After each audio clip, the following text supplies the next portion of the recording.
would imagine we do. I also wanted to talk to you about this.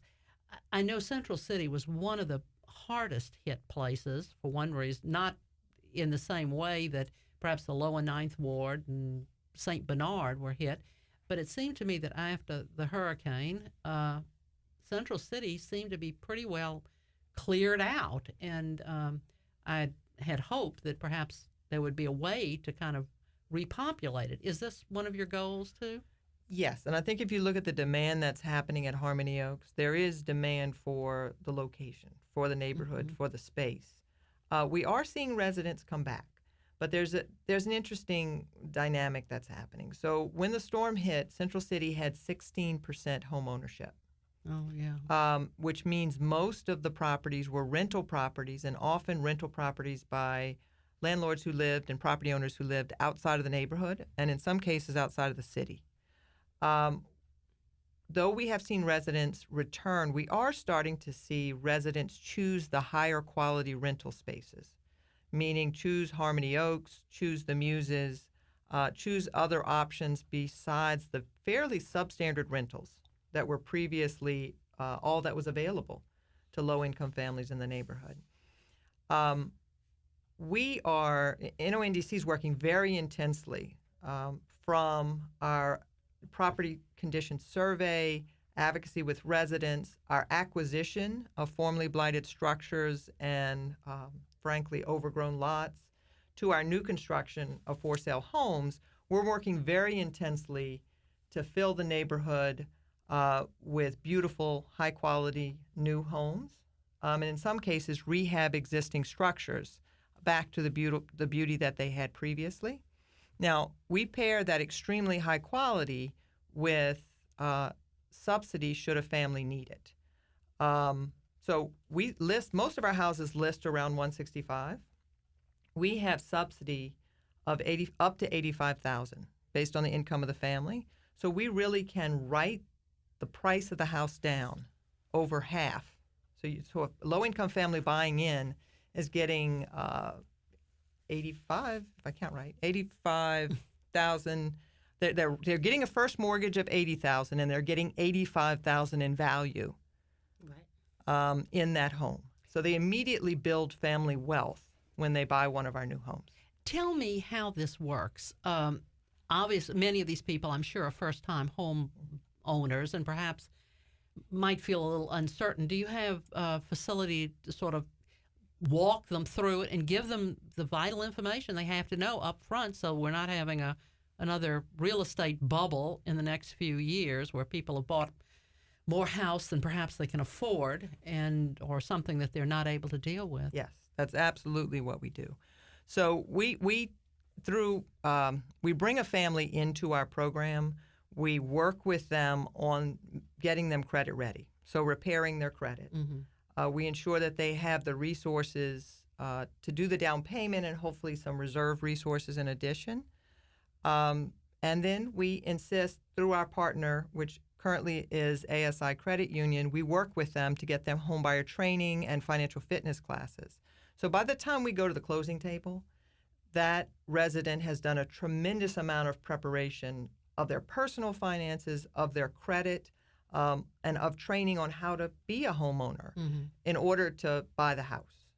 We do post-purchase, 2 post-purchase visits with them as well, and we're very close to our homeowners. Well, that's very good, because I think a lot of times people don't realize that owning a home is a big responsibility, and it's very expensive sometimes, not just paying the mortgage every month, but also keeping up with the plumbing and the electricity and buying the little things you need for a house. And I think, that's the kind of training anybody who's going into a home needs to look at. Ironically, we're finding that many of our homeowners are paying less in a mortgage than they are paying in rent.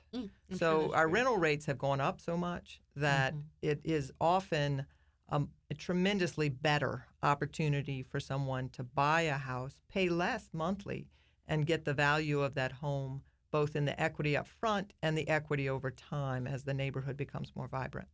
And if, as you say, as the neighborhood improves, which is the way people have always accumulated, or many people have accumulated wealth, particularly in New Orleans, is through a house that was bought and is now appreciated tremendously. And I suppose this is really the part where the neighborhood group comes in, because I imagine they play a part in seeing that. Well, tell me, do you work with entities like the police department, the schools, the city? These all parts all have to work together to make a neighborhood that everyone wants to live in. Certainly. Rachel, do you want to talk a little bit about community assets, the school and the park? Sure. Well, just to first answer your question, Sure. yes, the neighbors are very engaged. One of our neighborhood groups, I think it's Neighborhood Network, has started a neighborhood watch program. They're located very close to the 6th District Police Station, and so they're working with that station to kind of deal with some of the issues that are, very honestly they're facing. So yes, the neighborhood groups are in fact working with the city and with the police. But you talked about schools, and one of the really exciting things that's going to be happening right along the LaSalle corridor, there's 2 projects. First of all, Carter G. Woodson School is being rebuilt as a KIPP facility, and they went vertical, I want to say 2 weeks ago, and they've almost got the full frame of the first floor finished. And so that's one way. You talked about how to attract people back into the neighborhood.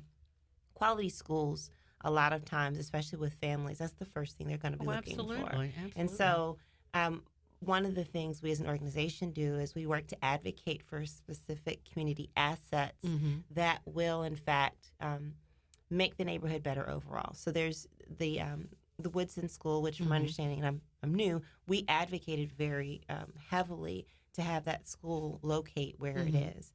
But we're also working with A.L. Davis Park, which is located on LaSalle at the corner of Washington, working with residents to look at that facility and to augment what's already there. There's a beautiful basketball pavilion that's located there thanks to CP3, Chris Paul, and the Hornets. But there's some other things that the neighborhood feels could probably be added to that park to make it more useful. Right now, it is a vast expanse of grass. And there's a pool that's located there as well. But we're working with residents in the neighborhood to determine what they want that park to look like. And so that's probably, if there's anything to take away from this conversation, NONDC a lot of times acts as a facilitator where we work with the neighborhood, we listen to what the neighborhood wants, and then where at all possible, we leverage our resources to help them bring that to fruition. And then we it's kind of like taking a baby as they're walking along and they get those first steps, and we kind of back away and say, okay, you've got it. You're running full sailing with it. So that's one of the things we're working with. But well, it seems to me that there is a real need in every neighborhood. I mean, my neighborhood as well as your neighborhoods, I'm sure, to have kind of something that can coalesce. You can. Right. I wonder even if we shouldn't go to an ombudsman sort of a program where you have someone, the neighborhood group, being able to speak, go to the city council and say, we're having this problem and we can't get it addressed. For instance, holes in the street, which is something my neighborhood deals with all the time. And I understand about potholes, but these are dangerous sinkholes in the street. And, you need someone to make your point very forcefully. And my understanding is that the mayor's office has instituted something along that line with the one, as it's called, the Office of Neighborhood Engagement, where they're kind of going to be that first line of defense. Yes. Where if you have an issue, you kind of have your liaison. They're going to be very closely in touch with the neighborhood organizations. They're going to go to all the neighborhood meetings on a regular basis, so that if you have an issue, that's kind of like going to be your first stop. Okay. And they'll help work those issues through the system to kind of advocate for you. I know often in neighborhood groups, you do have sort of a disagreement. In other words, there's certain groups. This one group wants this and one group wants that, and how do you do it? And I suppose that would be something that you all would work out, too. In other words, so-and-so doesn't want the house next door torn down because of this, but the person on the other side, of course, is demanding, I immediately get rid of this. It's horrible. Yeah, and I have to say, in our neighborhood work with residents, we're not finding a lot of residents that want to save houses that we're trying to tear down. In other words, most residents are saying, get rid of the blight. And we are making an effort, both through conversations with the PRC and other potential rehab partners, to do some rehab, because there are absolutely some beautiful houses. very pretty historic structures that are very blighted and pretty far gone, that we are trying to save. One would be, we jokingly call it a monster, but on the LaSalle corridor, there is a house on the same side as the park, about 2 blocks down, a 2-story, very historic house. For all of you folks who commute that route down LaSalle, take a look as you go downtown to the left, and you will see it, and you will start to see, our sign is in front of it, you'll start to see some work on that. And it is difficult when you do historic rehab to figure out how you're going to be able to sell it for what you put into it. What the economics of it are. Yes, that is one of the difficulties we're facing, and we're trying to layer subsidies so that families can afford, and particularly residents who live in the neighborhood, can afford to buy the historic rehab houses like the monster on LaSalle. So you'll start to see that work starting up. Keep an eye out for it. Well, one of the things that I particularly like, too, is the tout ensemble thing. In other words, occasionally you'll have 4 or 5 houses which are identical little shotguns with differing brackets underneath. In other words, so someone many, many years ago worked very carefully. All these houses are identical, but they're not quite identical.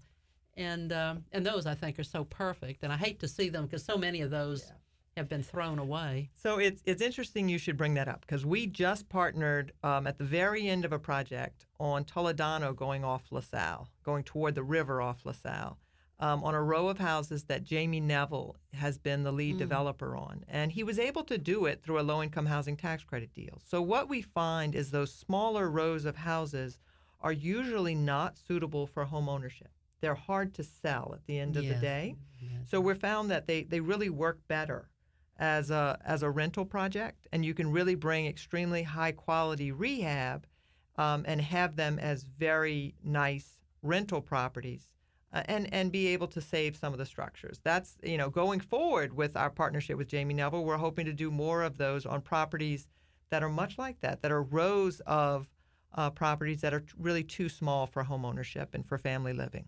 Something else I'd like to throw in there, though, is that if you take a look at our houses, and I mentioned this to someone I was talking to yesterday, we keep a lot of the architectural integrity of the region.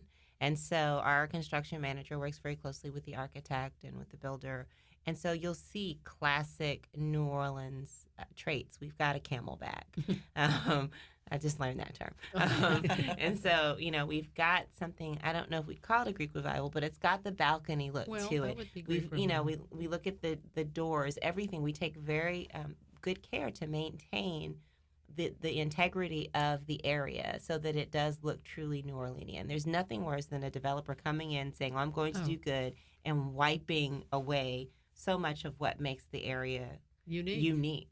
Absolutely. So one of the things I wanted to stress, much like the Harmony Oak, on the Harmony Oak site, we are advocating for a mix of income in the surrounding neighborhoods. So we welcome home buyers of every income group. We build to high quality, and we simply subsidize for families that are low income. But we do have market rate buyers who are buying rehabs and our houses in the neighborhood. So we look for buyers from all income groups. And we have some exciting volunteer opportunities. Oh, please mention those and how to get in touch with you. Certainly.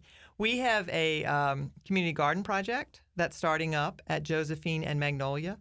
We also are constantly bringing in volunteer groups to do clearing of lots, planting of trees, all of those things that start to make the neighborhood more green in particular. We don't necessarily involve volunteers on the construction side. And Rachel, do you want to give out our contact information? Please. Sure. If you're interested in any information on NONDC, you can visit us on the web at www.nondc.org. You can also call us at area code 504-524-3919, and you can also follow us on Twitter at NONDC.